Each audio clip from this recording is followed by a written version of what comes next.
Yo, what's good, everybody? Welcome back to another episode of Vitamin C's with me, your boy Adam Taylor. Wayne and Tim both can't be here today. They're off doing their thing. So I'm joined by one of my good friends, somebody that flew all the way from Texas to chill with me when I was in Boston last month. My original homie, co-host, compadre, partner in crime. I done it backwards, but who cares?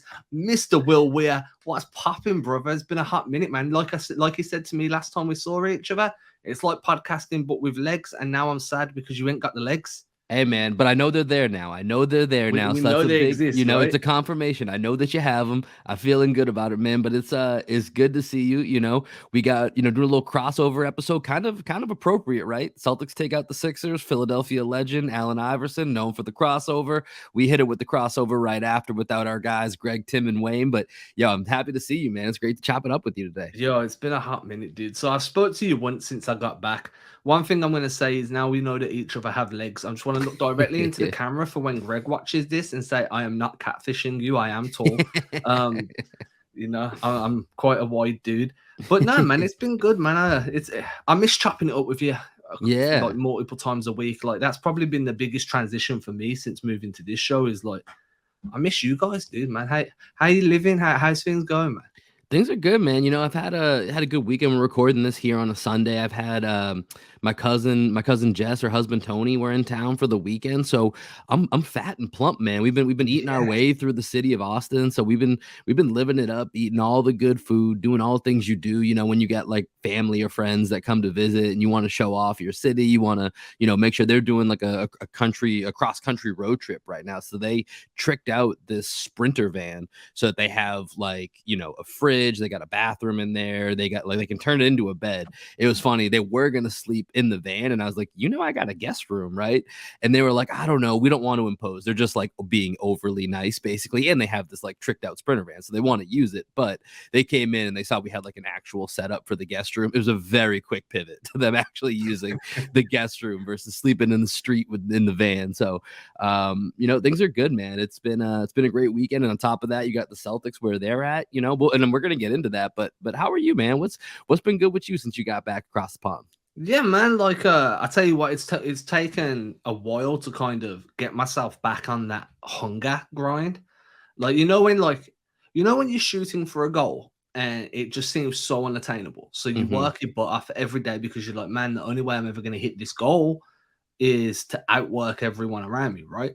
And then you finally hit it, and then you're like, oh What shit, now? I never planned for what next. Yeah. And this has happened to me a few times. I'm not in new territory, but like the goal was the recent goal. I mean, no one can see this. Let me see if I can turn my camera. I have a vision board up here, you see?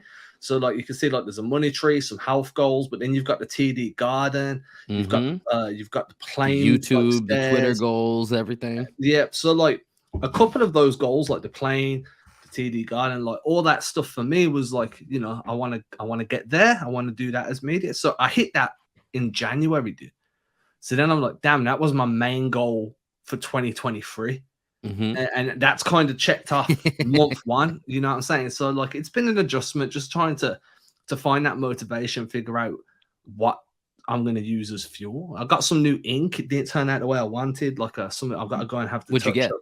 So you know how I got the Ninja Turtles on the arm, right? Which, by the way, for those of you that don't know, you should post this on your either Instagram or Twitter later. My guy's got some fire Ninja Turtles artwork on his body. So what I went for next was each of the Ninja Turtles weapons with a paint splat behind them, like denoting which turtle it was just by the color scheme, right? So I ended up getting like, there's the Raphael one there. Ooh, okay. You can see. I don't know if you can see it there, but like, is this the Leonardo one I'm looking at right now? I think, yeah. Then you got the Donnie one. Yup. And then you got like the one I weren't too pleased with is kind of just here. It's the Donatello one, yeah. But like the ink fell out a little bit because they were big tattoos, man. Like in terms of hours, I had them all done in one. It's a lot of work to do, yeah. So like some of the ink fell out, so I need to get that redone. But since the last time I saw you in person, that's probably the only two major things, Like it's been a month. Hey man, well, I think the one thing when it comes to like, just like reassessing goals, 'cause that's something we all go through, right? When Yeah, because goals change or sometimes you hit them and then you got to figure out like what's next. For you, I think about like, the next thing is how does this become more regular, right? Like you've done yeah. it once, but once just wasn't the goal. The goal is kind of, I mean, it's part of the goal for sure. It's a part of the process, but it then becomes how does this become a regular part of my coverage in what I do? Yeah, and the hard Where part it's with that making trips is back and forth or making extended trips, or eventually, I know, from our conversations, privately and publicly, that, eventually doing this full time potentially in America is also, like part of that oh, process for for down sure. the line. So I think that's, it's definitely part of the goal, but now it just becomes, all right, well, what might have been a 2024 goal is now maybe, hey, 2023, how do I get back over for the playoffs or for, opening of next season? Because that's going to fall in this calendar year as well, right? So there Yeah, becomes other milestones that you can build on top of that. So I think, it's almost just a repurposing of your mind the same and where goal. your goals are. But it Yeah, still all applies, man. And so, forward progress, that's always the goal. A little bit more each day, a little bit closer to that goal each and every day. I think the hard part's making sure you fit it in with the fam, right? Like making sure the fam are good while you're away, and it's definitely. If I'd done this in my 20s, it would have been far easier than doing it in my 30s. But you don't know the world at 20, 25. You're still young. You ain't I really mean, got. shout out to those people that know what they're doing at that time. I sure as hell Yo, didn't. I I mean, barely I'm know any of 33 them. and I'm still figuring it out. Yeah, I just hit 35. So I was drinking a beer earlier, and I sometimes used a tankard that I got, like just a big ass glass. What's a tankard? So it's like a big glass with like a handle and a fat bottom. Okay, so like a pint glass, like a big old pint, like a Stein almost. Yeah, like it's more like a German beer glass, Yeah, the that's what I'm big thinking of. German. Yeah, Yeah. I got you. So one of them, but I got it for my 18th birthday, and it's engraved, and it's like 2010, 2005 when I turned 18, and I'm like, shit, bro. Every time I break this glass out, I just feel old as hell, man. Because I'm like, yo, that's almost 18 years ago. I'm like, shit, dude. I've been up past 18 for almost as long as it took me to get to 18. So that's wild. But talking about 18, there's a team chasing something with a number 18 in there. That's the 18th banner, baby. Yes, sir. Celtics played the Sixers on Saturday night in, I've got to say, was one of my favorite games of the season for the Celtics. Like, it had physicality, it had competitiveness, it had a little bit of I didn't like, it was negative fan interaction, but the fans were involved Hmm. in the proceedings. And we'll speak about the negativity coming from the Philly fans. I know JB addressed it. Marcus Smart had that altercation as well. But it's nice to see, like, it's nice to see that type of atmosphere at this time of the year start giving you that Yeah. preparation for the postseason. We had a bad Tatum game. The Celtics still find a way to win. Robert Williams hit a mid-range shot, which was personally for me was kind of like the highlight of the entire week. Like, yo, Robert Williams hitting mid-range. Okay, I can get in on this, man. So I don't know where you want to start with this, but we definitely need to talk about some stuff. I mean, just in general, like you said, this is one of the best games of the year because this is how you're getting to that home stretch and the playoffs are just around the corner. Like I still don't know why. Greg and I had talked about this on our last episode. I don't know why the NBA sets it up so that really the All-Star game in that All-Star break is almost three-quarters of the way through the season. So we're at almost less than 20 games left. I think there's 21 games left in the season for the Celtics. This is a sprint to the finish. Like this is not, hey, we're gearing up and we're, slowly getting our stuff together here in the second half. Now, this is the home stretch, man. That game last night or on Saturday night, Celtics Sixers, that right there, that clinched any tiebreaker that might happen down the stretch for the Celtics. They're now 3-0 against the Sixers. That's what led to that being such a meaningful, high intensity game.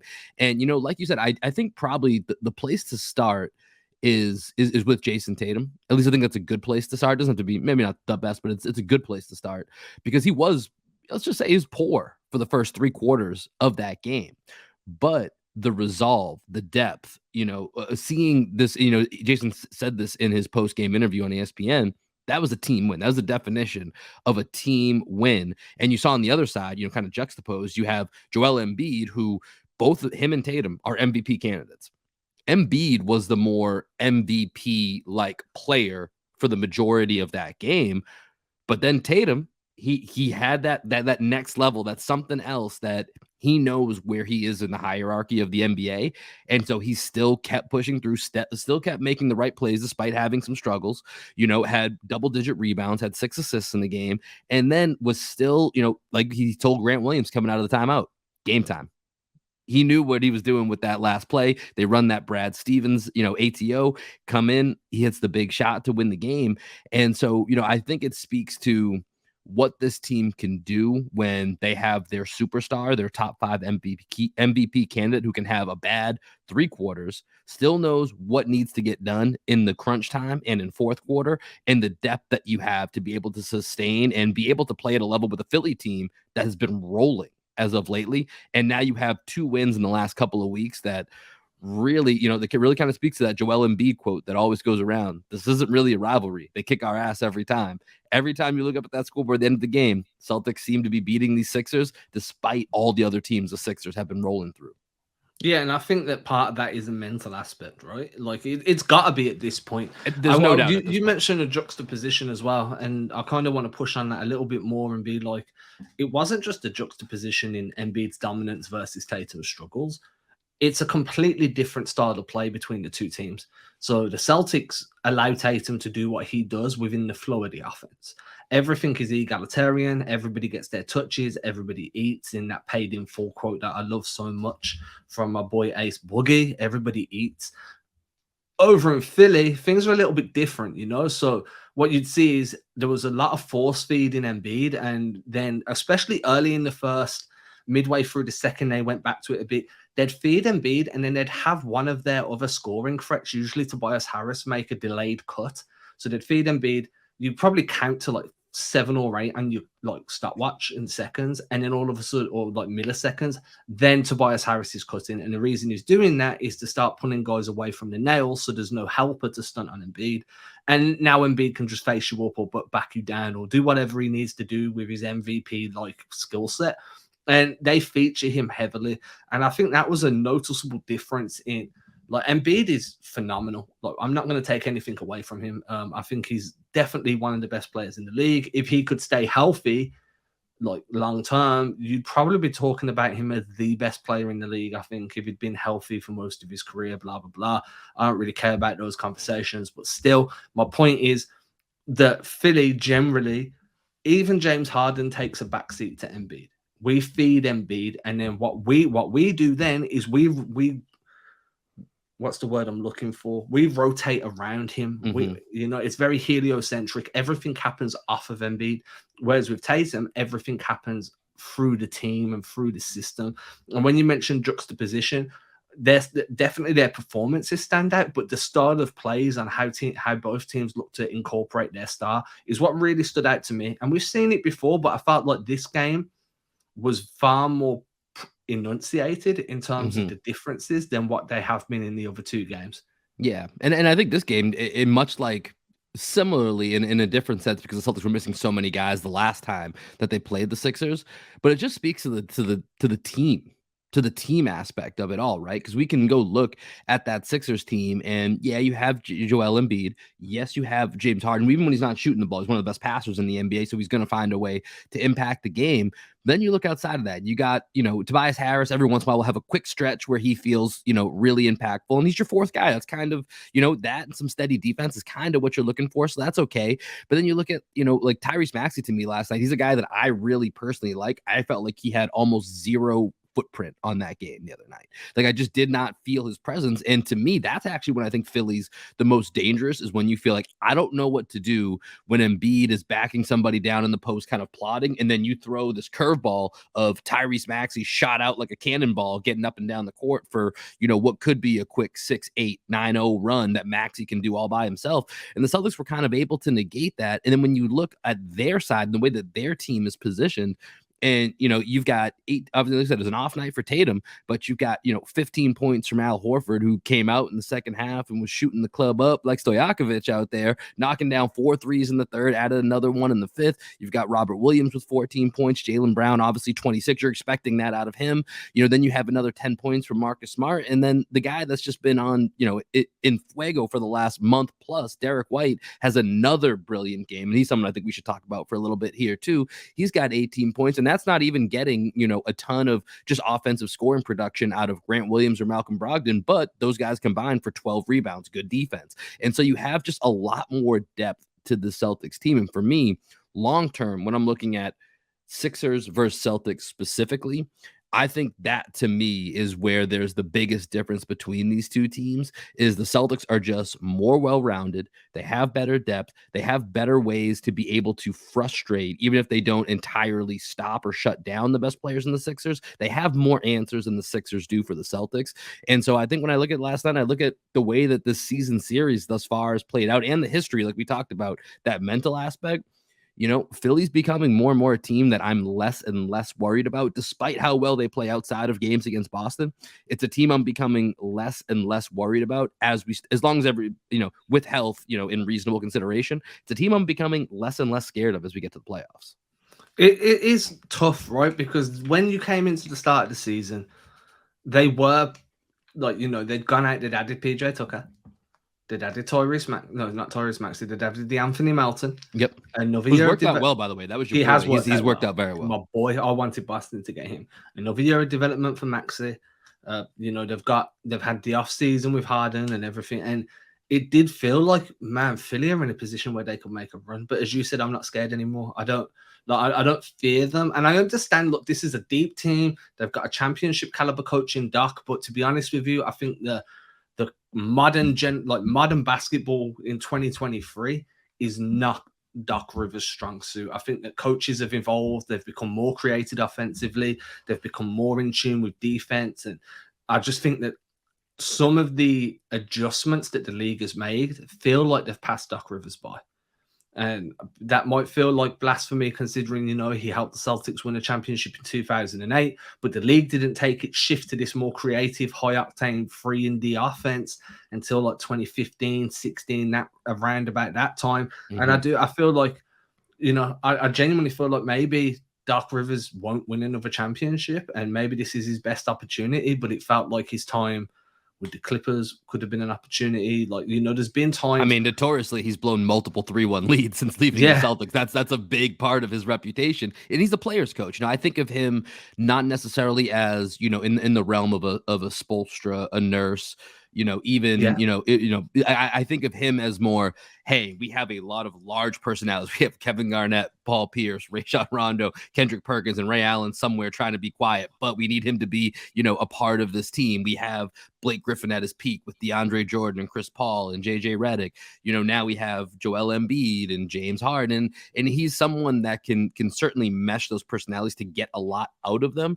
But it feels like, obviously when you go back to his Celtics days, you look at, he had Tibbs as his right-hand man. And we've seen Tibbs be successful on his own. Not necessarily he hasn't got to the championship point yet, but we've seen him be very successful with Chicago and what he's doing in New York right now, where they're a team that's on their way up. And Celtics play them Monday night as this podcast is released. They'll play them Monday and again later on the weekend. So those are going to be two really fun games to look at. And so, you see that the assistants that he's had in the past that have really kind of helped to elevate him. And so maybe it is fair to say, but I think his reputation at this point, especially since leaving the Celtics, has kind of been, he's going to get you to a point where you have a very high floor, but what your ceiling sometimes is where the question is. And when you say players coach, back in the late 2000s, like early teens, players coach was that you manage the personalities, but now you look at who's considered a players coach: Steve Kerr, Ty Lue, to a lesser extent, Monty Williams. Mm-hmm. All three of them are also really savvy with their X's and O's. They have really defined systems that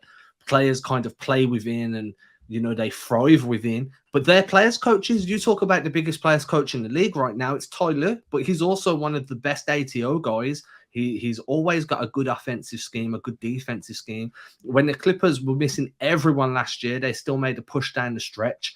Like, so I do think that, maybe Doc Rivers' time as like a leading head coach in the league has gone, and that's fine. But when you've got a Joel Embiid in his prime, a slightly past his prime, but an amazing playmaking version of James Harden that's leading the lead in assists per games, maybe you just need that little bit more creativity. Right now, as a Celtics fan, with one of the most creative young coaches in the league, I'm sitting here chilling.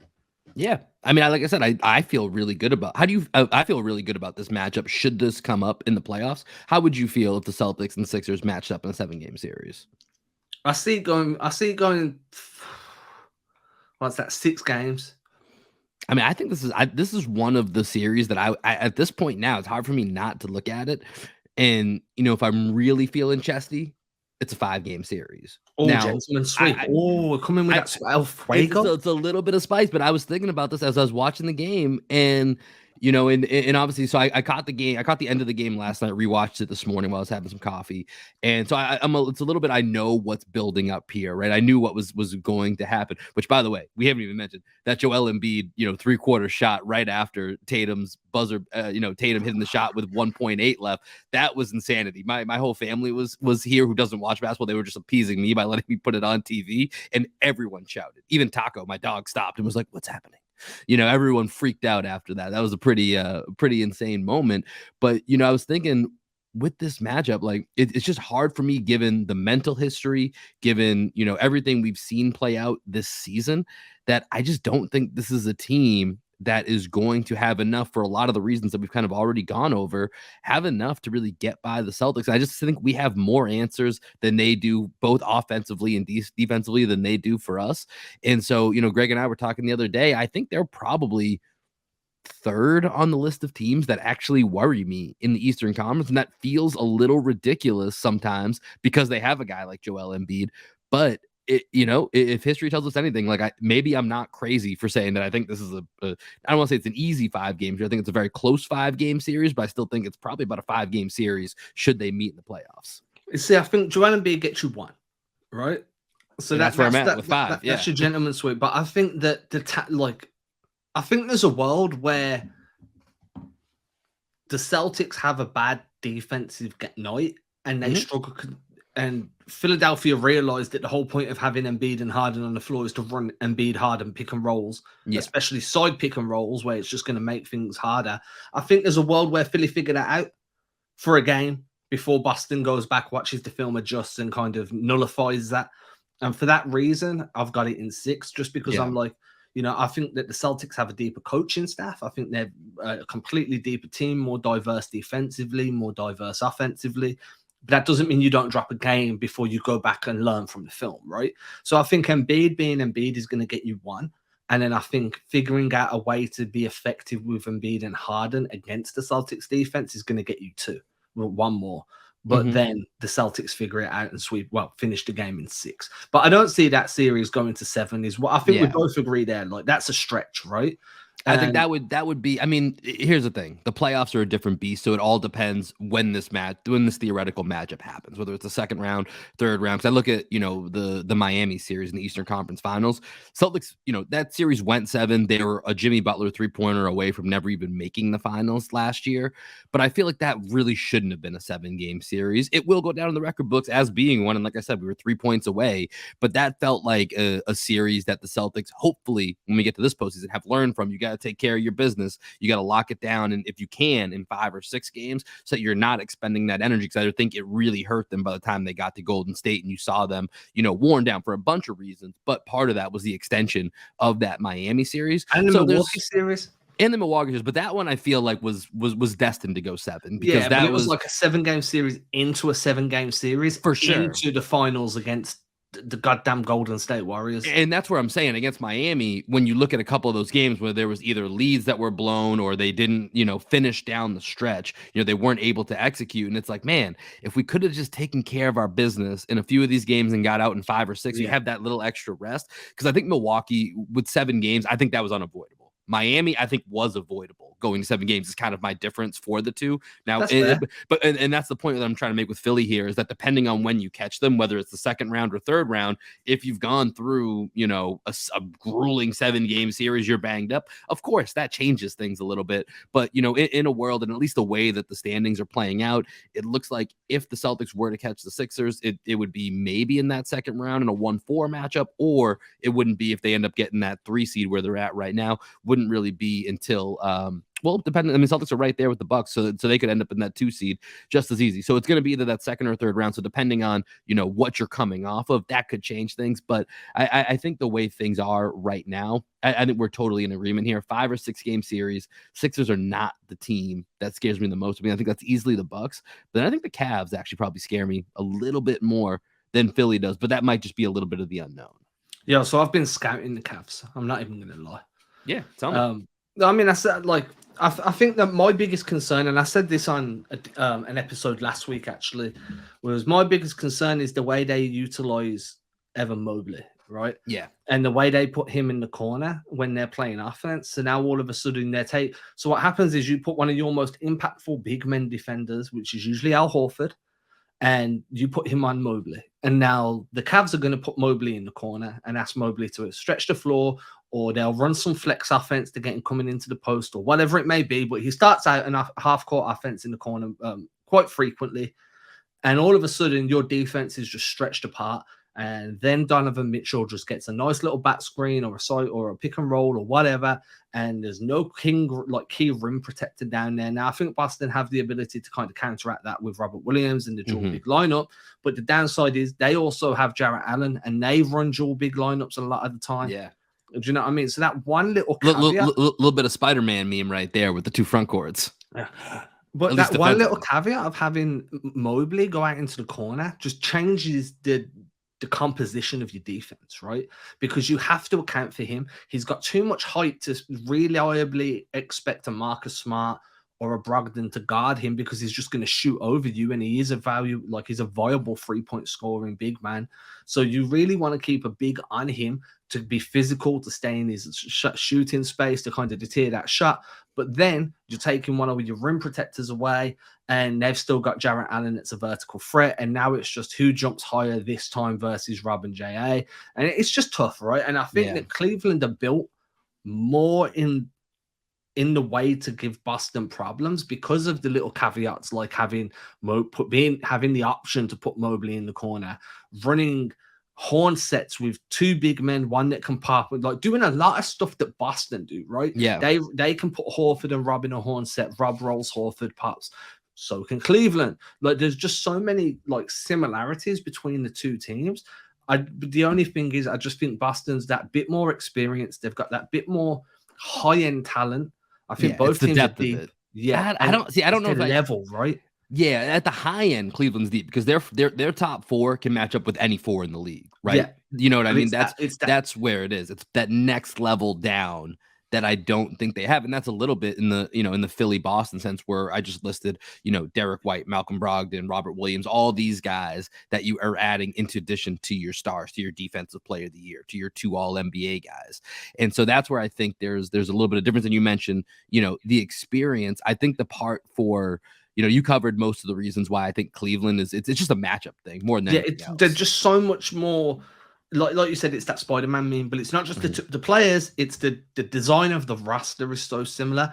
I do think, though, that this could bleed into what you wanted to speak about with Derek White, and to another extent, Malcolm Brogdon, is that secondary depth, that second-tier depth, with Grant Williams thrown into that discussion as well. You could have Muscala in there if you need more 3-point shooting. You can keep Al in there, whatever you want to do, right? That second tier depth is just so much more experienced, so much more veteran savvy, and bluntly, so much more talented than what Cleveland's second tier depth is. That's where the advantage comes.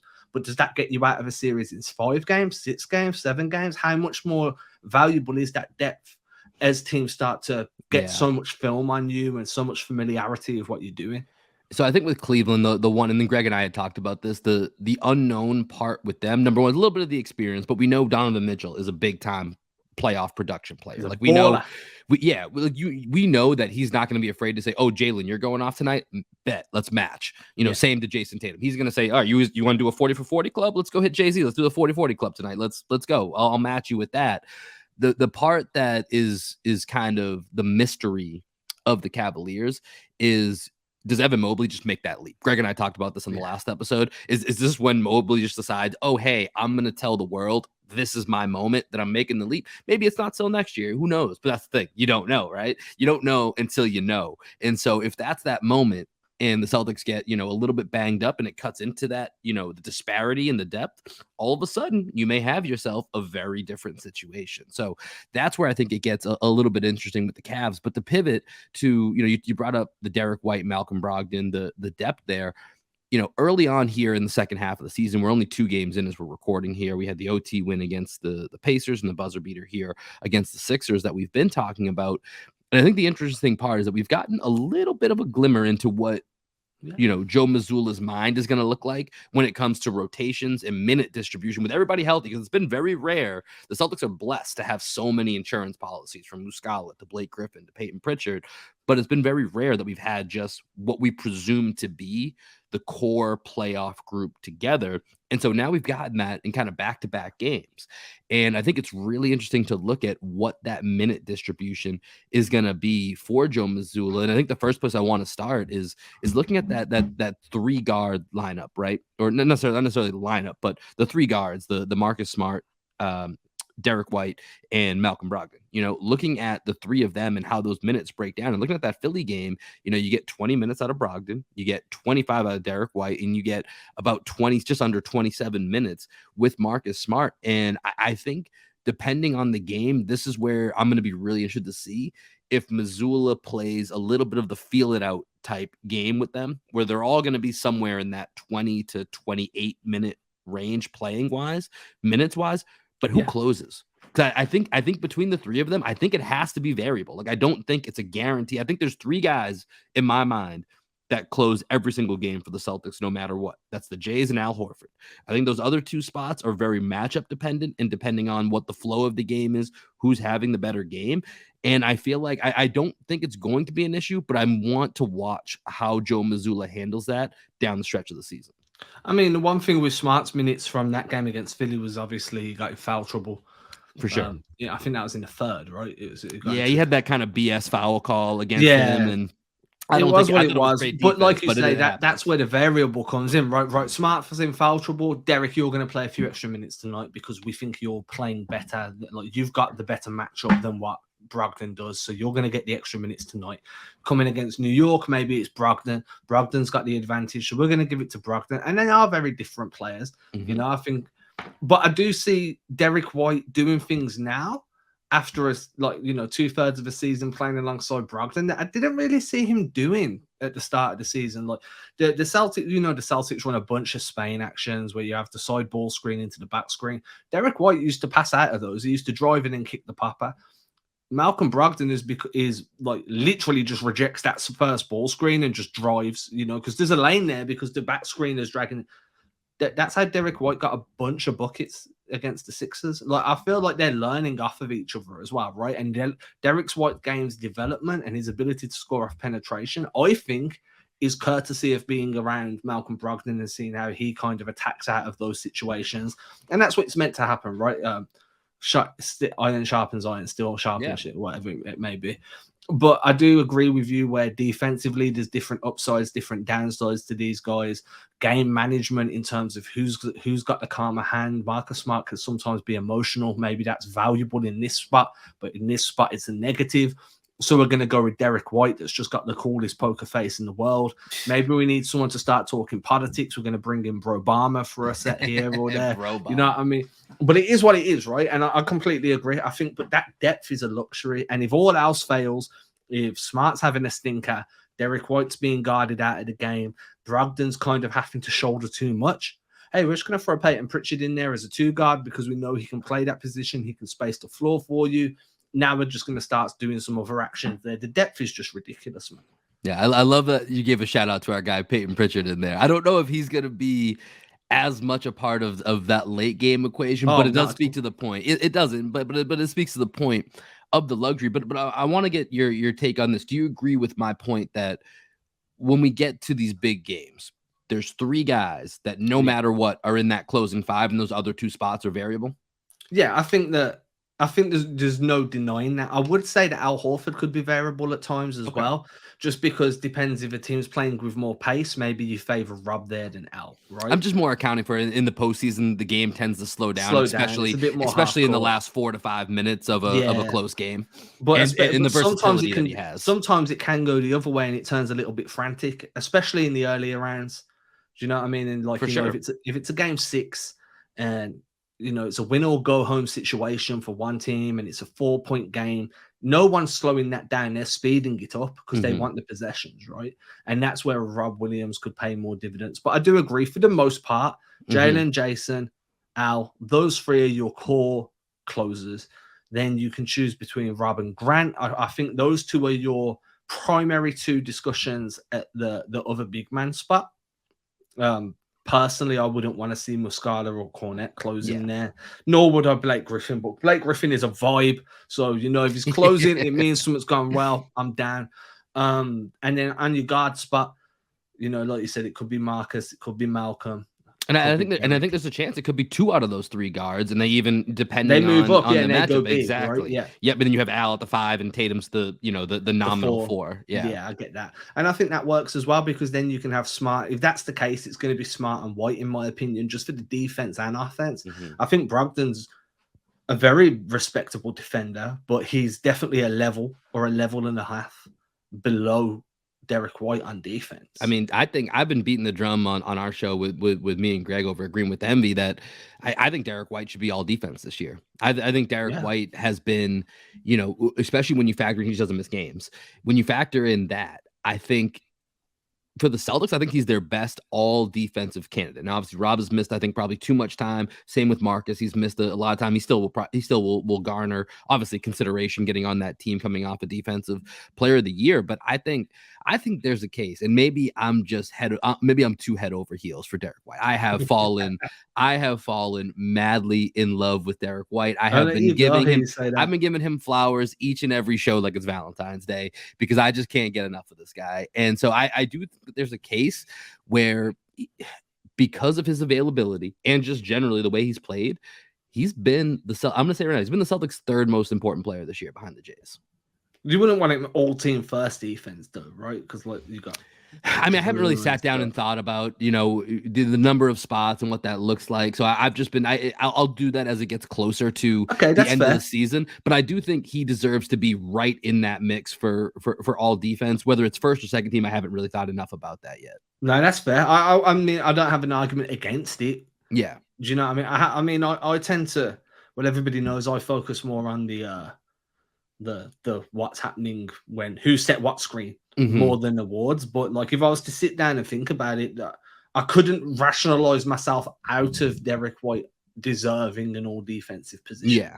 Yeah. I And mean, that's probably it's the best definitely. argument I could give you right now is I don't have one. Hmm. Yeah, So I mean, he's in that mix for sure. I think. I mean, I think there's a lot of obviously it's all defense is really tough. That's one of the tougher yeah. teams to really break down because there's only two of them, and then you got to get really into like kind of the nitty gritty of it. And And I there's think no the like Celtics. counting stats that you like, Yeah, if it's a you're little bit of asking eye test and randoms, then a yeah, handful. Of course he's been getting the love all year that him and Shea are the two best guards at blocking shots in the behind league. like So chase down blocks as well. That's the thing. exactly. Like Yeah. I mean, trailing okay. block. That's the other thing. Derek White's athleticism. I mean, he had that play last night where he didn't get the call, but he went up and B challenged him at the rim, and I think Tatum got the putback. We've seen Derek White, explore his athleticism a lot more this year, whether it's the chase down block, like you said, or just not being afraid to try to dunk it sometimes in the lane or on the break going up against people. And that's been something I don't really remember in the half season plus playoffs that we had with Derek White last year. Feels like that wasn't something that we got a ton of, and I can't speak to his San Antonio career enough that I was like, oh, that was just something he just didn't bring or he wasn't doing. But it definitely feels different from the version we got last season to this year. For That this his year. confidence with athleticism has definitely gone up. Talking of dunking on people, didn't Jalen Brown do the too small sign to Joel Embiid after dunking? I'm Ja- pretty sure it did, right? Hey, I don't know what it is with the mask, but Jalen was kind of Jalen, the vigilante himself, Jalen Brown was feeling kind of, he's getting the crowd into it. He talked a little bit about, as you mentioned, the opening, some of the comments the Philly crowd was making. So I'm Yeah, sure that's some that played bullshit, bro. into it. Yeah, I mean, it's definitely, that's, I think, to me, like when you're wishing injuries on people, that's a different level that you don't go to. That's, to me, and this is where I think some people might differ. Like, if you're saying, F Draymond, like the whole crowd is chanting that, I mean, that's just kind of like It's general fan stuff to you go me. to an England soccer stadium and that's all you hear, that's fine. Yeah.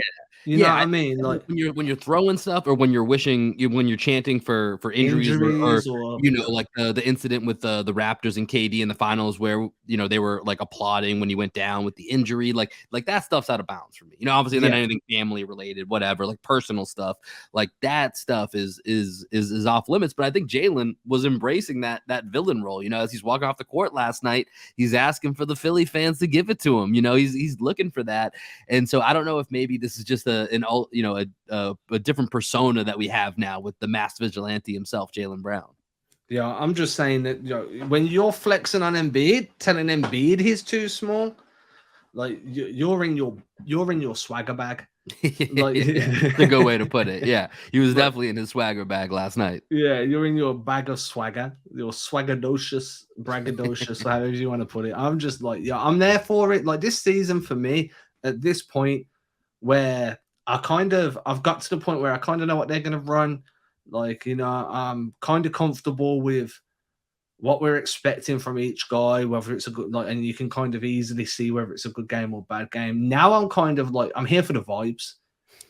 You know what I'm saying? And like when Marcus Smart got that fan thrown out, have you seen the video? And have you So seen you mentioned that beginning. I have not seen this yet. What so it he got? looks like there was a Go ahead. fan, like there was a point where Marcus Smart was shooting some free throws, and the camera cuts to a fan, and the fan's got his arms out and he's jawing. And then there's a video that went around social media. It's mainly on Twitter. I'll show you the link after, actually. Yeah. And Smart and his fan, like at a timeout, must have got into it. And Smart's drawing back at this fan. The fan's drawing back at Smart. Grant Williams comes over. Blake Griffin comes over to try and call it down. You can see Blake Griffin kind of like, all right. And then the guy carries What on. quarter was this in? This was like the third quarter or so? It was the Second quarter? Okay. I think it was before halftime.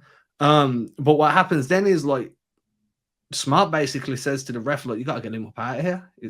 Whatever he said must have been bad enough for Smart to be like, yo, I don't play that. He got to go. And the security come and they removed him. Courtside seats, dude. Those run for like $5,000 a piece. Him and his boy got kicked. And you can see, but the part, when I send you the link, watch Blake Griffin as the guy's getting escorted out. Blake Griffin is howling with laughter, man. And I'm like, to me, that was the best part of the video. I'm like, yo, you obviously spoke out of turn. You got checked. You didn't back down. Like, if you got checked and then you're like, do you know what? Yeah, I've had a bit of liquor. I probably said something that was a bit too far. My bad. I'll rein it in. Like, you could have stayed to see the rest of the game. You know what I mean? But you've probably been checked for what you've said.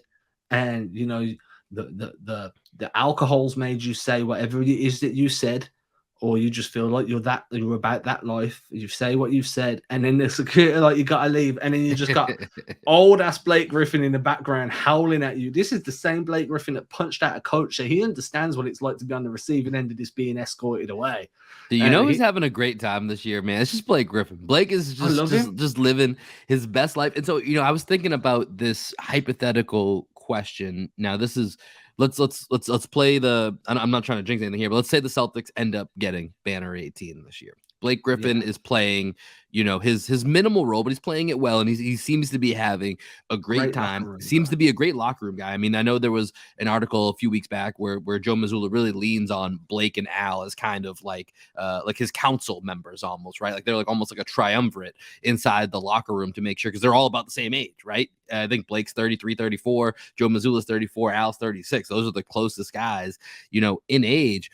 And so it made me start wondering, so hypothetically, if the Celtics win this championship, what do you think is going to be, more of, for Blake Griffin's personal, what he would rank higher when he was at his peak, but they were where he was, got up to third in MVP voting? What would he choose? the season where you were third in MVP voting, but I forget where they lost that year. Let's just say the second round, or the year that you're a bench warmer and you're still contributing minimally to a team that wins a championship. If you had to choose only one of those 2 seasons, which one do you think a guy like that would choose? Or what would you choose, Adam, if I you were in mean, those like, shoes? you know me at this point. Like, I think for me, there's a point where that individual accolade doesn't mean as much, right? Like in your 20s, you're an MVP candidate. It's the bragging rights when you're out with your boys and that you're like, bro, I'm an MVP candidate. You know what I mean? I got you. We're going VIP. Let's Yeah. go. You know, but Blake's in his 30s now. He's older. He understands. One of the first things he said when he signed with the C's was he couldn't believe how professional that locker room is, how enjoyable it is to be a I part mean, of that Malcolm team. Brogdon said similar. Apparently, that locker room's awesome. We got to go hang out in the locker room because it sounds Yeah, like I mean, between I'm telling Brogdon you, and dude. Blake, it's a good place to be. I'll never forget a tweet from Bobby Manning from Celtics blog and CLNS last season, where he was like, he forgets how young some of this team is because one of the primary albums that's on in the locker room, in the weight room, is Watch the Throne. And I'm like, just those little things, right? Like understanding what the vibe is with what music is in the background, because the music will change the dynamic, it will change like the atmosphere and stuff. And like that's an upbeat album as well. It's a hella fun album. I think Blake could choose this season personally. I would, because I'd be like, yo, when I look back on my career, yeah, I was successful as an individual, but it was never fun, right? Like we I don't lost. know. Lob City looked like a lot of fun. I know they lost, but like Lob City did look fun. Yeah, but is losing fun or is winning Losing is fun? still losing at the end of the day, right? Yeah, I mean Chris Paul's still out here trying. He up with Kevin Durant trying to get his ring. Yeah, Like I'm no excited to see one that. from. Like, I mean, me personally, I'll be choosing the one where I had fun and I won. Yeah, I mean, I think it's just a really interesting question to think What would about you choose? because I honestly I don't know because there is part where it's like, I mean, you're gonna win this championship, but let's be real, we know how history's judged, right? Like this is Yeah, gonna be like Gary Payton got a ring, I think, with the Heat, but when you're talking about the greatest point guards of all time, you're not going to say Gary Payton was one of the main contributors to that ring, right? So it's not going to count the same way as if he would have got one when he was in Seattle, right? yeah. But And so my outlook on it it weighs is look. differently. But so it's just an interesting for me to think about, like, I don't know, because this guy was right there. He was first, second team All NBA for so many Yeah, years. So do you take one of those seasons and you never win a championship? I mean, luckily he may get the best of both worlds, but if you just had to choose between one, I think it's a really tough decision. But he seems to be having such a great time, and that's not always the case with guys that are at that peak and then have such a reduced role. But Blake seems to really be embracing it, and is just being the the vibe catalyst in that locker room. I'll tell you what. Next time we record, I want to do an all Celtics active, non-attached starting five. So You're gonna five have to run that by me again. What? all Celtics active but Yeah. non-attached starting five. What do you mean by non-attached? They're a free agent. Ooh, okay. I think I So see you where can you're be going any here. age, you can be Yep. active, that and there's evidence out there to support the fact that you're actively looking to still play. Where like you've got IT saying like Mm-hmm. the teams want like so active in the sense that there's evidence to say you still want to play, Yeah, and yeah. then you're an ex-Celtic and you're not attached to a team. All Okay. Celtics, non-attached starting five. I think That that would be sounds like some grade A off-season material. yeah. And I said next time we record together, dude. We don't know when Yeah. that's Well, gonna hopefully it be. won't be the off-season, but yeah, I feel you on that. We'll definitely fire that one up. I got you. I got you. Anything else you want to hit on before I let everybody get out of here?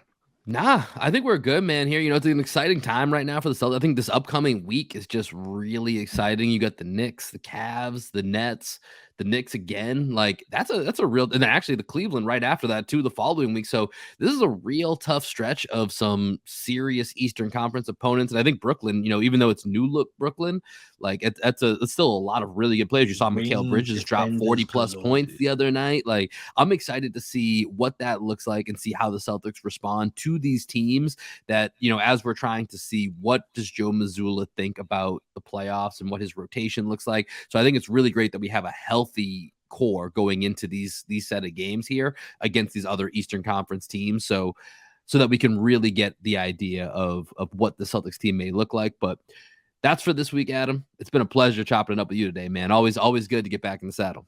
Always good, man. Everybody, make sure you go check out Green with Envy. That's Will's podcast with his boy, his best friend, the coach of his podcast, Mr. Greg Manakis. Greg's a legend. Yo, happy belated birthday to our guy, too.